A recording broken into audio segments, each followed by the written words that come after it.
This is me, and this is my new hardcore world. In this video, I want to attempt to survive 100 Minecraft days in a hardcore survival.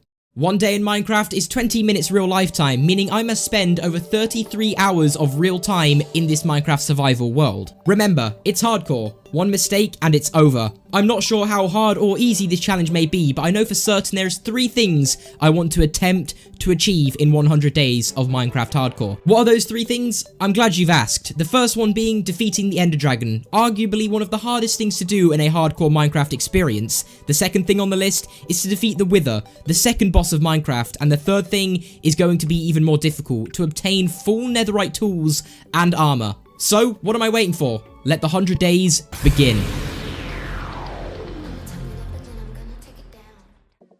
So, here we go. It was day 1 and I jumped straight into things. Close to my spawn there was a forest and I began chopping a tree with my hand. It wasn't the most comfortable thing, but it was my only option. From my Minecraft experience, I knew getting basic tools and even shelter was my #1 priority, especially in a hardcore world. Over a lake nearby, I spotted some sugarcane, a useful item which I know I'd be needing later.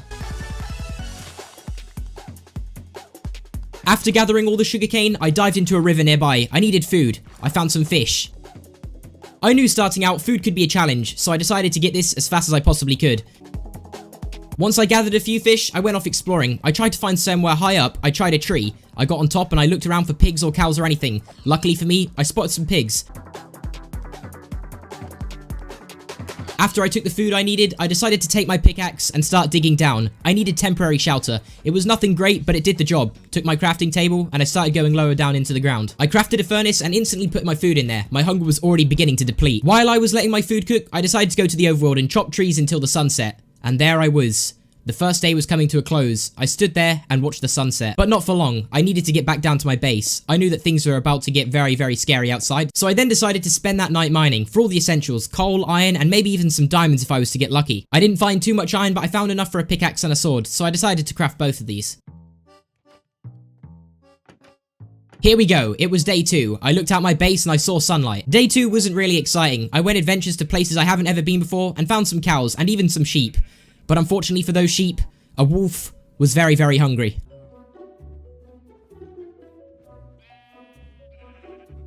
Anyway, it took me so long to get these cows back to my base, the sun was already beginning to set. I gave the cows their new home and trapped them in.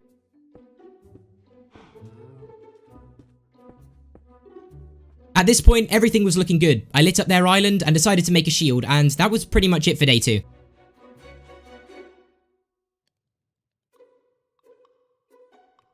Day 3, things started to get interesting. I took my iron pickaxe and my stone pickaxe on a mining trip and found a cave. I knew that I needed iron and I needed armor and I needed it fast. I found loads of iron. In fact, I nearly found a whole entire stack of it. I knew this would be enough to make all the essential tools and even some armor. I was very careful walking around this cave. The lava could have got me out the game instantly, but I turned around and there it was. Diamonds, just over the lava. Unfortunately for me, it was only 2 diamonds, but it was diamonds and I took them. After getting the diamonds, I knew I needed to get out of there and make the armor. On my way back, I found my first enemy, but it was no problem, and I took care of the zombie pretty easily. I then went back up to the top and made all my armor.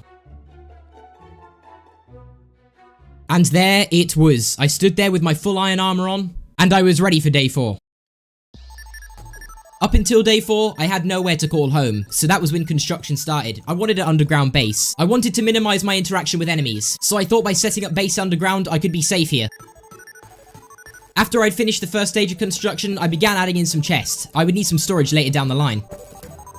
I mostly did base work for day 4, which led us on to day 5. I spent this day pretty much underground, mining for coal and all of the other essentials. I had a lot of coal and iron, but not enough. I then went above ground to take care of my cows and chop down some trees.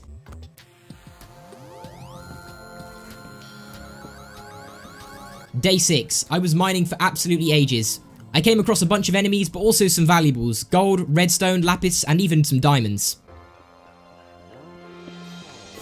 I spent many, many days mining and found many, many diamonds. I needed diamond armor if I was going to survive any longer.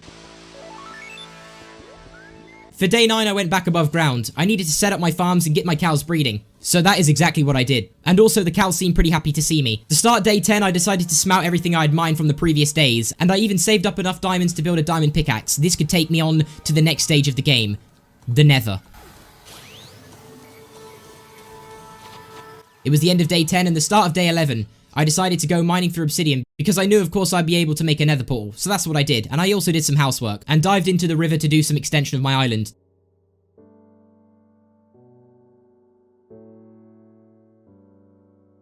Day 13 I went exploring close to my base and stumbled across this abandoned nether portal. I was able to pick up some goods. Day 14 I built some base protection so no mobs could enter. From around day 15 to day 19, I went back down to the depths of the caves to see if I could get my hands on some more diamonds. I was close to getting diamond armor, but not close enough, so I went mining for these days to secure every last diamond I needed. I also picked up some iron and some coal on the way. Day 19, I got back to my base. I had secured 38 diamonds in total. This was my opportunity to cover myself in diamond armor. So that is exactly what I did. I started crafting the diamond armor and even made a sword.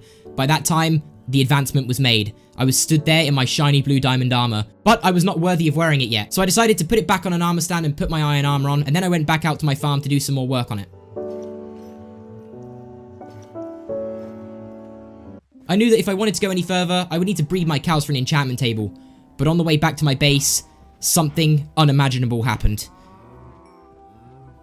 A new foe had appeared outside my base in the river. I knew that I had to take care of it. I got my bow and arrow and I took a brief moment in my base to realize what I was about to get myself into. A battle. Then the time came. I take aim and took them out one by one. They dropped some loot and some valuables, so I went into the river to collect that. But in return of winning this battle, I was given a curse. Before I knew it, it was day 21. I decided to do some more building in my base and it was a really chillax day. I used my bedroom as an opportunity to show off my valuables, using blocks of lapis, redstone, iron, and gold. It was day 22, and I decided to go and breed all of my cows and get ready to get rid of them for all of their leather. It was time to prepare the enchantment table. I went back to my base and decided to craft up some bookshelves. This would be needed for the enchanting room. For day 24, I realized I need a place for this enchantment table. I couldn't just place it anywhere and I needed some space for the bookshelves, so I decided to build a whole entire room for it. I even made a room for things such as smokers and blast furnaces to speed up things like smelting. I also took the opportunity at the end of day 24 to build a massive mine all the way down to diamond level. It was day 25 and I set up the bookshelves and got ready for the enchantment table. I built it by placing my 2 diamonds, 4 obsidian and 1 book in there. It was ready to be planted, and there it was.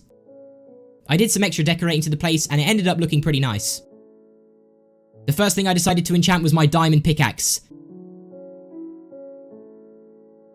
And I got the best enchants I could have possibly asked for.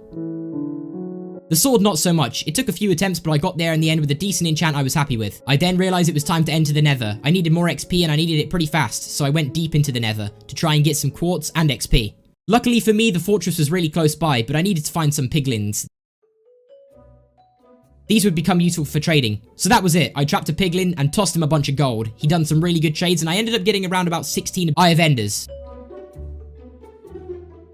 I then went to explore in the fortress, going past withers and also some blazes for some blaze powder. For most of the days in day 31 onwards, I decided that it would be best to make the Eye of Enders, make an ender chest, and even get some more XP for enchanting. I also got some glowstone because this could be used to decorate my base and light it up a little bit more. I pretty much spent day 31 all the way to 40 pretty much going for XP.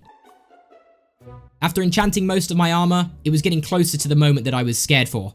The Ender Dragon fight. Although I knew I was going to be prepared, it was still a worry, because one wrong move with the Ender Dragon and it's all over. By day 38 I was fully enchanted up, and day 39 I pretty much spent doing some decorating around my base and getting some phantom membranes.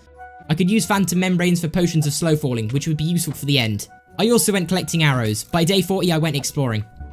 At first my adventure was quiet, until this happened, a village.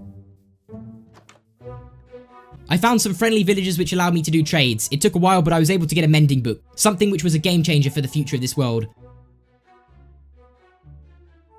So I spent day 41 pretty much waiting until all the villagers were ready to trade. I then went with my sticks and got a bunch of emeralds, which ultimately meant I could go back to the librarian and purchase one of his mending books. It was day 44. I was able to put mending on my pickaxe and rename it. Day 45, Ender Dragon preparation was well underway, making potions of strength and also slow falling. I did brewing for quite a while. I wanted to over prepare as much as possible for the Ender Dragon fight just in case anything was to go wrong. Day 46, I did some last preparations for the Ender Dragon fight, going out to find some apples. The reason I got apples is to ultimately make golden apples, something which would be very useful for the end fight. Here it was, day 47. I walked around my base and gave it one last look, and I said goodbye, because it may be the last time I ever see this again. I gave everything one last glance, even my cows. To end off day 47, I got some rest. The next day was a massive day, the Ender Dragon fight. Day 48, I checked through my inventory and made sure I had everything I would need for the Ender Dragon fight. One wrong move here and everything could be all over. Everything I've worked hard for so far. But that didn't stop me. I threw my Eyes of Ender in the air and I was ready to go exploring. At one point I had to set sail across the ocean. It wasn't ideal, but it had to be done.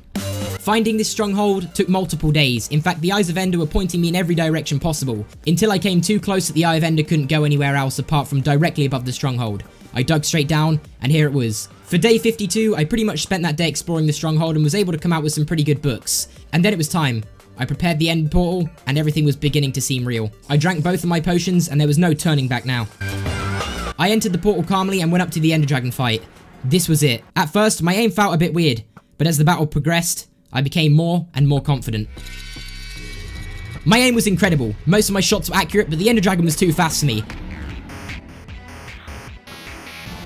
I had to get rid of the end crystals before it was too late. All my bow shots were pretty accurate until the end. I had a massive struggle trying to get one of them. I fired my bow and there it was. The final end crystal. I glanced around and there was no more to be destroyed. It was time for the Ender Dragon fight itself. The Ender Dragon was quick but not quick enough. In fact, I was able to get a small glass of its dragon breath. It came down to the middle and I attacked its tail. This was the easiest way I was going to get rid of this. Luckily for me, it came down again and I was able to finish off the battle. There it was, the Ender Dragon, disintegrating in front of my eyes. I felt victorious.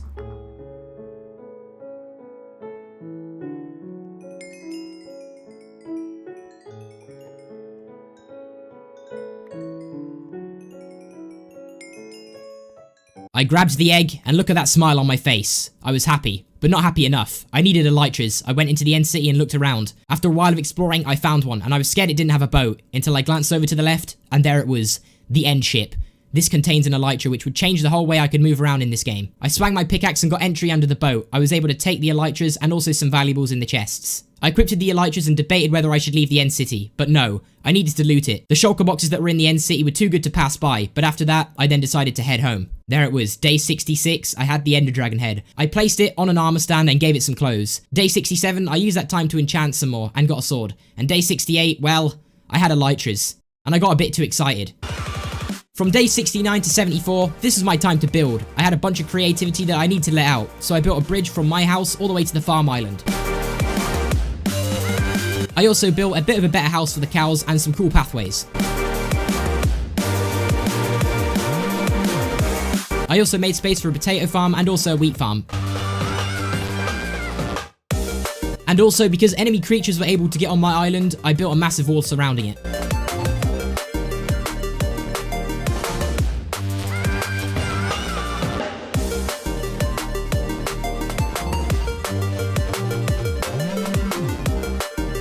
And there it was. By day 74, I was really happy with my base, the outside and the inside. I pretty much had everything I need, but I wasn't finished yet. I had two other goals to get done, the netherite and also the wither. These weren't going to be easy, so I got to work. Well, now was the time for me to prepare for my next goal, and that would be the wither battle. So to start day 75, I went through and enchanted a sword to try and get looting, because to get wither heads, you need really good luck or you need a really good sword. After using plenty of XP and lapis, I was able to get a looting too, but it wasn't good enough. But I had to deal with it. Being only level 28, I wasn't able to do another level 30 enchant, so I decided to go into the nether with a looting 2 and test my luck. As I entered the nether portal, I went straight to the fortress and was able to pick up my first witherhead pretty quickly, but between days 77 and 84, I spent a very long time attempting to get all of the witherheads. I battled plenty of angry withers and was getting unlucky every single time. This left me with only one thing to do. After exploring the fortress and realizing this looting 2 wasn't going to cut it anymore, I went back to do some more enchanting. Seeing as all I had to do was get 2 looting 2s to combine to a looting 3 and then combine the 2 looting 2s to make a looting 3, that's what I did. I got to level 14 and was just about able to do the upgrade. I now had a looting 3 sword at my disposal. And from there on, it seemed like the withers didn't want to stop dropping the wither heads. I got all of the wither heads I needed really fast, but I wasn't done with the nether yet. Between days 91 and 97, I decided to go for netherite. I thought maybe if I could get a netherite sword, the wither battle would be easier, so I tried to get as much netherite as I could. Seeing as I was tight for time, I was only able to get a certain amount. That certain amount being 8 pieces of ancient debris. With 8 pieces of ancient debris, you're able to make 2 pieces of netherite ingots, which was good enough for a pickaxe upgrade and a sword upgrade. I was debating whether I should upgrade my armor, but I realized pretty quickly it was way better to upgrade my pickaxe and sword, seeing as these had decent enchants.